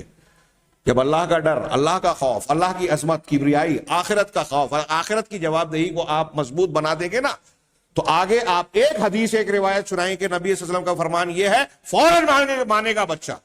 اور آپ فضائل کا پورا پہاڑ اس کو یاد کرا دیں, عقیدہ صحیح نہیں ہے, تو پھر اس کا جب وہ بگاڑ پیدا ہوگا اس کے اندر, آپ کتنا بھی سنا دیں وہ اس کا جواب, اس کی تعویل کرے گا. جیسا کہ آج ہم دیکھ رہے ہیں مسلمانوں میں. میں اسی لیے کہتا ہوں, ہندوستان پاکستان میں ہمارے یہاں دیندار طبقات کہلاتے ہیں, بہت دور ہیں ہم لوگ. ہم سمجھتے ہیں عرب لوگ دور ہیں, لیکن آپ خاص طور سے عربوں میں, اور عربوں میں خاص طور سے سعودی عرب کے ماحول کو اگر جا کے دیکھیں تو میرا ایسا خیال ہے, ایسا سمجھ ہے کہ وہاں کے عام آدمی کو عقیدے کا جو شعور, ان کے اندر عقیدے کا جو احساس ہے, اور اس بنیاد پر جو ان کے اندر دینداری ہے. انحرافات ہر جگہ ہے, گناہ ہر جگہ ہے, غلط کام کرنے والے ہر جگہ ہیں, لیکن شرع کا فرق ہے. تو وہاں عام آدمی کا جو عقیدہ آپ کو ملے گا, یہاں بہت سارے علماء کا نہیں ملے گا. یہ میرا خیال ہے, علم ہے, مطالعہ ہے. ان کے دل و دماغ میں ایک بدو کے اندر عقیدے کی اہمیت و افادیت جس معیار کی ملے گی, یہاں بعض علماء میں آپ کو نہیں ملے گی, پیر اور مشائخ میں نہیں ملے گی, اللہ پر بھروسے کی شکل میں, عقیدے کی پختگی کی شکل میں. کیوں؟ وہاں محنت ہے اور وہاں اکتاہٹ نہیں ہے, اور ایک عام آدمی کو بھی یہ احساس ہے کہ دین کی بنیاد عقیدہ ہے. ہمارے ایک شاگرد نے بتایا, میں ایک مثال دے دوں ایک واقعے کے تناظر میں, اور وہ واقعہ ایسا ہی ہوا تھا. ٹیکسی ڈرائیور بدو تھا, سامان چھوٹا, اس نے لے لیا, کمپلینٹ ہوئی, پکڑا گیا. قاضی نے اس سے پوچھا, انہوں نے کہا کہ بھائی اسی نے ہمارا مال لیا ہے, حج عمرہ کرنے والے. تو پہلے اس نے انکار کیا. اب انہوں نے بتایا کہ ہم لوگ سب تھے, اسی کی ٹیکسی میں تھے, ایسا ایسا تھا. قاضی نے جب اس سے یہ کہا کہ ٹھیک ہے تم انکار کرتے ہو, تو حدیث میں یہ ہے کہ جو شخص دعویٰ کرتا ہے وہ دلیل دے, ثبوت پیش کرے کورٹ میں. اگر کوئی مقدمہ ہے, اختلاف ہے, اور جو انکار کر رہا ہے کہ میں نے ایسا نہیں کیا, وہ قسم کھائے. والیمین علی من انکر, حدیث کے الفاظ میں کہ جو انکار کر رہا ہے وہ قسم کھائے. تو تم اللہ کی قسم کھاؤ. اس قاضی نے بدو سے کہا کہ تم اللہ کی قسم کھا کے کہو کہ ان کا سامان تم نے نہیں لیا.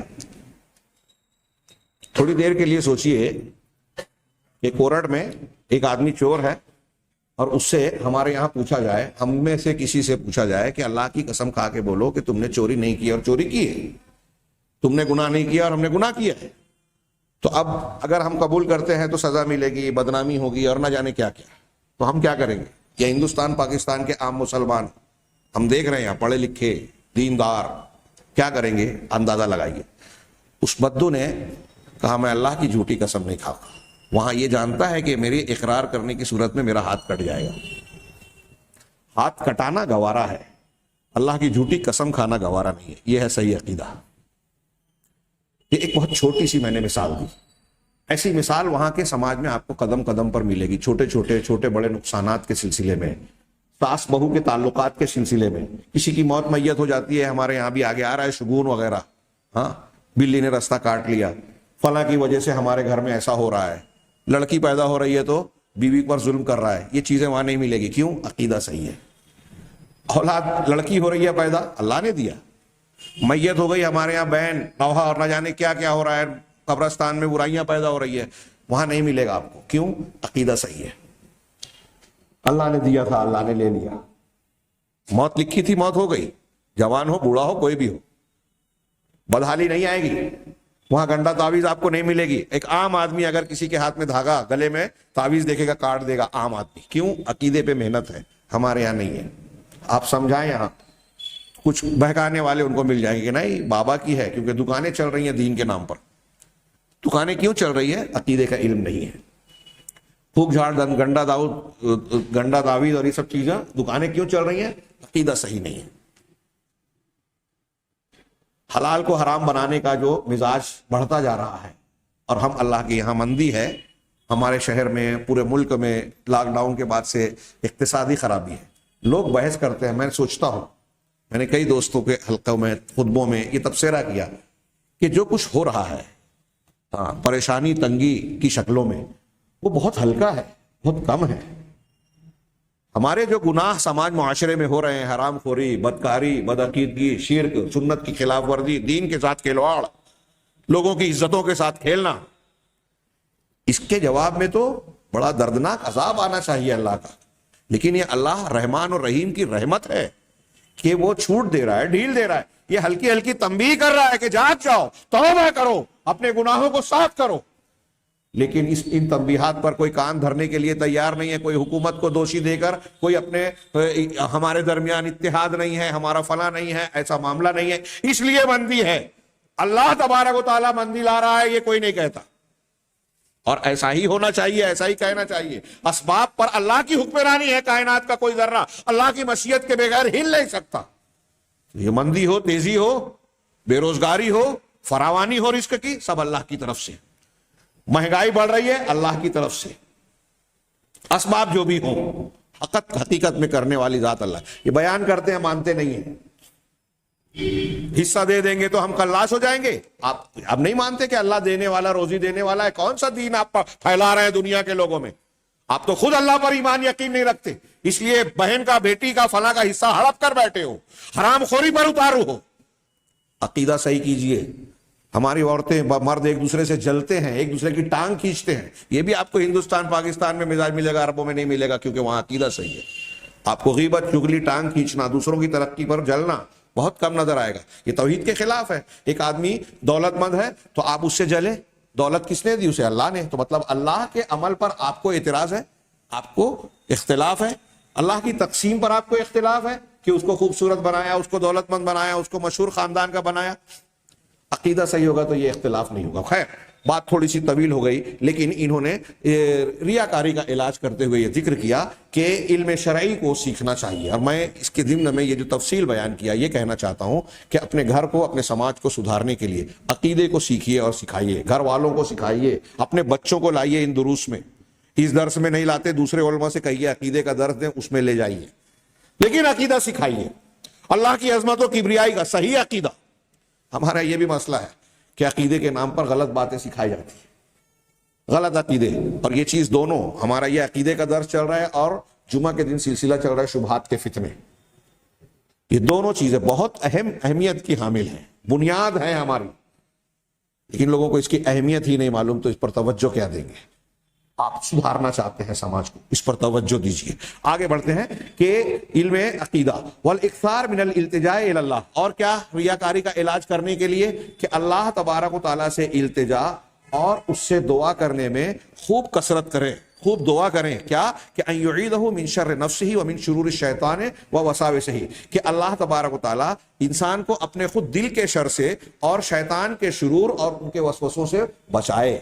صبح شام کی دعاؤں میں اللہ تبارک و تعالیٰ نے، رسول اللہ صلی اللہ علیہ وسلم نے یہ چیزیں سکھائی ہے۔ وہ دعا پڑھی ہے، حضرت ابوبکر صدیق نے کہا اللہ کے رسول مجھے کوئی ایسی دعا بتائیے جو میں سونے کے وقت پڑھوں، تو آپ نے کہا کہ تم صبح میں، شام میں اور سونے کے وقت، تینوں وقت یہ دعا پڑھو جو بتائی ابو داؤد میں، صحیح حدیث ہے۔ اللہم عالم الغیب والشہادہ فاطر السماوات والارض رب کل شیء وملیکہ اشہد ان لا الہ الا انت اعوذ بک من شر نفسی وشر الشیطان وشرکی وان اقترف علی نفسی سوءا او اجرہ الی مسلم۔ بڑی جامع دعا، میں نے اس پر خطبہ دیا ہے۔ انتہائی زبردست وسیلوں اور ایمان کے بعد سوال کیا کیا؟ 4 چیزوں سے، کہ میں اپنے نفس کے شر سے تیری پناہ میں آتا ہوں، شیطان کے شر سے اور وسوسے سے، اور شرک سے۔ شیطان کے شر اور اس کے شرک سے، کوئی بھی شرک کرے وہ شیطان کی طرف سے بہکایا گیا ہے۔ ہاں، تو اپنے نفس کا شر اور شیطان کا شر۔ علامہ ابن تیمیہ نے اس کی شرح میں کی کہ یہ انتہائی جامع دعا ہے۔ دنیا میں جتنے بھی شر ہیں، یا تو ہمارے نفس کی خرابی، شرارت سے ہوتی ہے، یا شیطان کی طرف سے آتی ہے۔ یہ شر کی بنیادیں آ گئی اس میں کہ اس سے پناہ مانگا بندے نے۔ وَأَنْ أَقْتَرِفَ، آگے کا جو جملہ ہے وَأَنْ أَقْتَرِفَ عَلَى نَفْسِي سُوءًا، اور اس بات سے بھی تیری پناہ میں آتا ہوں کہ اپنے نفس پر کوئی برائی کا ارتکاب کروں، اپنا نقصان پہنچاؤں، کوئی ایسے کام کروں جس سے میرا نقصان ہو، اللہ ناراض ہو، گناہ کا ملے مجھے۔ ہاں، اپنے نفس پر کوئی برائی کروں، وَأَنْ أَقْتَرِفَ عَلَى نَفْسِي سُوءًا أَوْ أَجُرَّهُ إِلَى مُسْلِمٍ، یا کوئی ایسا کام کروں کسی مسلمان تک کوئی نقصان پہنچاؤں۔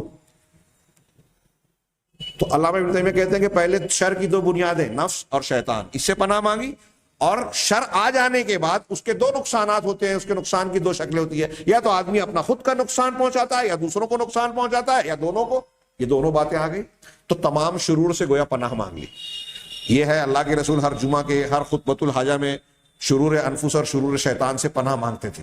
تو نفس کے شرور اور شیطان کے شرور میں سے ایک یہ بھی ہے کہ اگر شیطان اس بات میں کامیاب نہیں ہوتا کہ کسی بندے کو نماز روزے اور نیکیوں سے روک سکے، تو اس نیکی کے اندر ایسی برائی پیدا کرتا ہے جس سے وہ نیکی برباد ہو جائے۔ ریاکاری کا جذبہ آ گیا، وہ نیکی برباد ہو گئی۔ تو اس سے پناہ مانگنے میں خوب کثرت کرنی چاہیے، اور وَأَن يَرْزُقَهُ الْإِخْلَاص، اور یہ دعا مانگتے رہنا چاہیے اللہ سے مسلسل، بار بار خلوص کے ساتھ، کہ اللہ اخلاص پیدا کرے، اللہ کے لیے کام کرنے کا جذبہ پیدا کرے، للہیت پیدا کرے۔ اسی طریقے سے ایک علاج یہ بھی ہے ریاکاری کو دور کرنے کا دل سے، کہ وَكَذَلِكَ بِتَذَكُّرِ الْعُقُوبَاتِ الْأُخْرَوِيَّةِ الْعَظِيمَةِ الَّتِي تَحْصُلُ لِلْمُرَائِي۔ آپ اپنے دل سے ریاکاری کو کیسے نکال سکتے ہیں کہ ریاکار کو آخرت میں جو عظیم گناہ ملنے والا ہے، ابھی جو ہم نے حدیث سنی کہ منہ کے بل گھسیٹ کر جہنم میں ڈالا جائے گا دوسروں سے پہلے، تو اس عظیم گناہ کے بارے میں تصور کرے، اس کو اپنے ذہن و دماغ میں تازہ کرے۔ یہ بھی ایمان کا ہی وہ حصہ ہوگا جو پہلے نمبر پر ذکر کیا کہ ایمان کو مضبوط کرے۔ تو یہ تصور کرے کہ اگر میں ریاکاری میں مبتلا ہو جاؤں گا تو میری نیکیاں تو برباد ہوگی، اللہ گھسیٹ کر جہنم میں ڈالے گا، تو اس کو یاد کرے، دل سے ریاکاری دور ہوگی۔ اسی طرح سے ریاکاری کی بارے میں یہ بھی غور کرے کہ جو دکھاوا کرتا ہے وہ حقیر ہوتا ہے، اور حقیقت میں آپ دیکھیں کہ جو ریاکار مخلص نہیں ہوتا نا، وہ کچھ دن تک لوگوں کو بیوقوف بنا پاتا ہے۔ کبھی کوئی شخص، کوئی منافق زیادہ دنوں تک لوگوں کو بیوقوف نہیں بنا پاتا۔ یہ قدرت کا نظام ہے، جو اندر سے کچھ اور باہر سے کچھ ہے۔ کچھ دن وہ حکومت کرتا ہے، دکھاوا کرتا ہے، کچھ دن سے مراد کچھ سال ہوتے ہیں، ہم کو لگتا ہے کہ بہت اس کی حکومت چل رہی ہے۔ غلط کار آدمی بالآخر لوگوں کے سامنے بے نقاب ہوتا ہی ہے۔ اسے لگتا ہے کہ لوگ میری عزت کر رہے ہیں، لیکن دلوں میں عزت نہیں ہوتی۔ تو یہ بھی دیکھے کہ جو مرائی ہے، منافق ہے، دکھاوا کرنے والا، اوپر سے کچھ اور اندر سے کچھ، وہ حقیر ہوتا ہے، کمتر ہوتا ہے۔ وفی حقیقت من یرائی لاجلہ، کہہ رہے ہیں کہ اور اس شخص کے سلسلے میں، اس کی حقیقت جس کی وجہ سے، جس کو وہ دکھا رہا ہے، جس کو دکھاوا کر رہا ہے، وہ بھی کوئی بہت عظیم نہیں ہے اللہ کے مقابلے میں۔ ہم دنیا کے کسی بھی انسان کو دکھائیں تو اس کی کیا حیثیت ہے؟ وہ خود محتاج ہے۔ بادشاہ کو بھی دوسروں کی مدد کی ضرورت ہے دنیا کے اندر، لہذا کسی کو دکھا کر، کسی انسان کو خوش کر کے آپ کوئی چیز نہیں پا سکیں گے۔ ہم اپنے یہاں سماج اور معاشرے میں دیکھتے ہیں کہ لوگ بڑے لوگوں کو خوش کرنے کے لیے بہت کچھ کرتے ہیں، وہ ناراض نہ ہو جائیں، وہ خوش رہیں، ان کی چاپلوسی ہم کریں گے تو ہم کو کوئی فائدہ نہیں پہنچا سکتا۔ وہ بھی حقیر ہے۔ اگر اللہ نہ چاہے تو وہ پوری طاقت مل کر بھی آپ کو 1 روپیہ، 1 پیسہ، 1 دانہ نہیں دے سکتا، چھین بھی نہیں سکتا۔ تو جس کی وجہ سے وہ دکھاوا کر رہا ہے، ریاکاری کر رہا ہے، اس کے درجے کو اور اس کی حقارت کو بھی اپنی نگاہ میں ڈالے تو خود تصور ہوگا کہ یہ تو خود اللہ کا محتاج بندہ ہے، میں اس کو کیوں دکھاؤں، اس سے کیوں تعریف چاہوں۔ من کونہ لا یملک لہ شیئا من النفع او الضر، یہ آگے انہوں نے وضاحت کی کہ وہ شخص جس کو دکھاوا کر رہا ہے، اس کی حقارت اور درجے پر غور کرے کہ وہ اس کے نفس کے لیے، خود اپنی ذات کے لیے نفع اور نقصان کا مالک نہیں ہے، تو ہمارے لیے کیا فائدہ اور نقصان پہنچائے گا۔ یہ نمبر 1 تھا، اسی سے جڑا ہوا بہت وقت زیادہ ہو گیا ہے، بالکل گنجائش تو نہیں تھی، لیکن اسی سے جڑی ہوئی بات ہے، بس تیزی سے 2 منٹ میں میں یہ بات اگلی نمبر 2 دل کے اعمال کی بیان کروں کہ ریاکاری سے جڑی ہوئی چیز یہ ہے کہ ایام الانسان العبادت المحضہ، کہ ایک بندہ، ایک انسان عبادت محضہ، خالص عبادت کو اس لیے کرے کہ اس سے براہ راست دنیا کا کوئی فائدہ حاصل ہو، شہرت حاصل ہو، دنیا کا فائدہ حاصل ہو۔ ابھی ہے نا کہ اگر میں ایسا کروں گا تو مجھ کو انعام ملے گا، مجھ کو یہ ملے گا، مجھ کو وہ ملے گا، یا میں فلاں آدمی کے سامنے کروں گا تو اپنی بیٹی سے میری شادی کر دے گا اور وہ دولت مند ہے، اس کی پراپرٹی مجھے مل جائے گی، اور اس قسم کا کوئی بھی کام۔ تو کہا کہ دنیا کو براہ راست حاصل کرنے کے لیے کوئی نیکی کا کام کرے، جیسا کہ حدیث میں ہے اور بہت مشہور حدیث ہے کہ انما الاعمال بالنیات، اعمال کا دار و مدار نیتوں پر ہے، وانما لکل امرئ ما نوى، ہر انسان کو وہی ملتا ہے جو اس نے چاہا۔ نوا نیت کا فعل ہے، نیت کی، جو اس نے نیت کی۔ فمن کانت، یہ پوری حدیث ہے بخاری مسلم کی مشہور حدیث، فمن کانت ہجرتہ الی اللہ ورسولہ فہجرتہ الی اللہ ورسولہ، چنانچہ جس شخص کی ہجرت اللہ اور اس کے رسول کی طرف ہوگی، یہ اس زمانے کے ایک واقعے کے پس منظر میں اللہ کے رسول نے فرمایا تھا، تو جس شخص کی ہجرت اللہ اور رسول کی طرف ہوگی، اس کی ہجرت اللہ اور رسول کی طرف ہوگی۔ ومن کانت ہجرتہ الی دنیا یصیبھا، اور جس شخص کی ہجرت کسی دنیا کی کسی مقصد کے لیے ہوگی، او امرأۃ ینکحھا، یا کسی عورت کی طرف ہوگی جس سے وہ شادی کرنا چاہتا ہے کہ میں ہجرت کر کے جاؤں اور فلاں عورت سے میری شادی ہو جائے، فہجرتہ الی ما ہاجر الیہ، تو اس کی ہجرت اسی چیز کی طرف ہے جس کی طرف اس نے ہجرت کی، یعنی اسے وہی مقصد حاصل ہوگا، اللہ سے اجر و ثواب نہیں ملے گا۔ ہجرت بہت بڑا عمل ہے، گھر بار وطن رشتہ داروں کو چھوڑ کے چلا جانا کوئی چھوٹی موٹی بات نہیں ہے۔ اگر اتنا بڑا عمل بھی کوئی شخص اخلاص کے بغیر دنیا کے فائدے کے لیے کر رہا ہے تو اللہ کے ہاں اس کا کوئی نتیجہ نہیں نکلے گا، جیسا کہ اس حدیث سے ثابت ہے۔ اب آپ غور کر سکتے ہیں کہ ہمارے یہاں لوگ دین کا کام بھی کتنے دنیاوی مقاصد کے لیے کرتے ہیں، اور جنت اور جہنم صحابہ کرام کو کسی عمل کے لیے بتانا کافی تھا کہ اگر تم ایسا کرو گے تو اللہ خوش ہوگا، جنت ملے گی۔ آج ہمارے لیے یہ بتانا پڑتا ہے، جھوٹی حدیثوں کے تحت لوگ بیان کرتے ہیں کہ فجر کی نماز پڑھو گے تو روزی کی تنگی نہیں ہوگی، ظہر کی پڑھو گے تو صحت اچھی رہے گی، عصر کی پڑھو گے تو ایسا ہوگا، مغرب کی پڑھو، دنیا کا فائدہ حاصل بتا کر دین کی طرف راغب کرنا پڑتا ہے۔ یعنی دنیاوی فائدے کا احساس یا غلبہ ہمارے ذہن و دماغ پر چھایا ہوا ہے، غیر مسلموں کی طرح مادہ پرستانہ ذہن۔ بہرحال اللہ کے رسول، میں یہاں ذکر کروں گا صحابہ کرام، حضرت عبدالرحمن بن عوف دسترخوان پہ بیٹھے ہیں، روتے ہوئے اٹھ گئے، بخاری کی جو روایت ہے اس سے پہلے کئی مرتبہ بیان کی ہوں، اور یہ اپنے بیٹے سے ذکر کر رہے ہیں کہ کہیں ایسا تو نہیں کہ جو ہم نے نیکیاں کی تھی اللہ تعالیٰ دولت اور دنیا کی شکل میں ہم کو اجر دے رہا ہے۔ صحابہ کرام اس طرح جائزہ لیتے تھے کہ ہم نے جو نیکیاں کی ہیں، کہیں ہم کو دنیا میں جو نعمتیں مل رہی ہیں اس کا بدلہ دنیا ہی میں تو اللہ نہیں دے رہا ہے، ہم کو آخرت میں چاہیے۔ اور ہمارا مزاج کیا ہے کہ ہم نقد اور روکڑا دنیا میں چاہتے ہیں، آخرت کا دیکھا جائے۔ یہ علم کی کمی، عقیدے کی خرابی، جہالت ہے۔ تو کہا وفی حدیث، آخر میں انہوں نے 2 لائن میں حضرت ابو ہریرہ کی حدیث مرفوعاً نقل کی، کہا من تعلم علما، علم کے بارے میں یہ ہجرت کی بات تھی مثال، کہ جو شخص کوئی علم حاصل کرے، مما یبتغى به وجه اللہ، ایسا علم جس سے اللہ کی خوشنودی، اللہ کی وجہ چاہی جاتی ہے، اللہ تبارک و تعالیٰ کی رضامندی جس سے مقصود ہونی چاہیے اس علم کے ذریعے سے، لا يتعلمه الا ليصيب به عرضا من الدنيا، وہ یہ علم حاصل نہیں کرتا مگر اس لیے کہ دنیا کے کچھ سامان حاصل کر لے۔ میں مدرسہ چلا رہا ہوں تو میرے بیٹے کو قرآن حدیث کی تعلیم اس لیے دلاؤ کہ بعد میں اس کا مدیر وہ بنے، چیئرمین وہ بنے۔ دنیا حاصل کرنے کے لیے بیٹے کو علم سکھا رہا ہے یا وہ سیکھ رہا ہے۔ یہ میں نے ایک مثال دی، ایسی اور بہت ساری شکلیں ہو سکتی ہیں۔ لم یجد عرف الجنہ، تو وہ جنت کی خوشبو نہیں پائے گا، یعنی ریحہ، یعنی اس کی بو نہیں پائے گا۔ اس کے بعد انہوں نے دوسرے نمبر پر اسباب پر اعتماد، اور تیسرے نمبر پر الاعتماد علی اسباب پر بھروسہ کرنا۔ یہ 2 چیزیں آپ سوچ سکتے ہیں، ریاکاری، دنیا طلبی، یہ کتنی عام ہے۔ اسی طریقے سے ایک بہت بہت عام سی چیز ہے کہ لوگ اسباب پر اعتماد کرتے ہیں اللہ کی بجائے، یہ بھی بہت کامن ہے جو شرک اصغر ہے، اور بعض مرتبہ یہ شرک اکبر بن جاتی ہے۔ اور اس کے بعد ہے بدشگونی، یہ اگلے درس میں انشاءاللہ بہت اہم چیز ہے، آئے گی، اس کی کچھ تفصیلات جانیں گے۔ اللہ تعالیٰ سے دعا ہے کہ وہ ہمیں صحیح عقیدہ سیکھنے اور اس کے مطابق زندگی گزارنے کی توفیق عطا فرمائے، اور اس کی برکت سے دنیا اور آخرت میں کامیابی سے نوازے۔ وآخر دعوانا ان الحمد للہ رب العالمین، وصلی اللہ علی نبینا محمد۔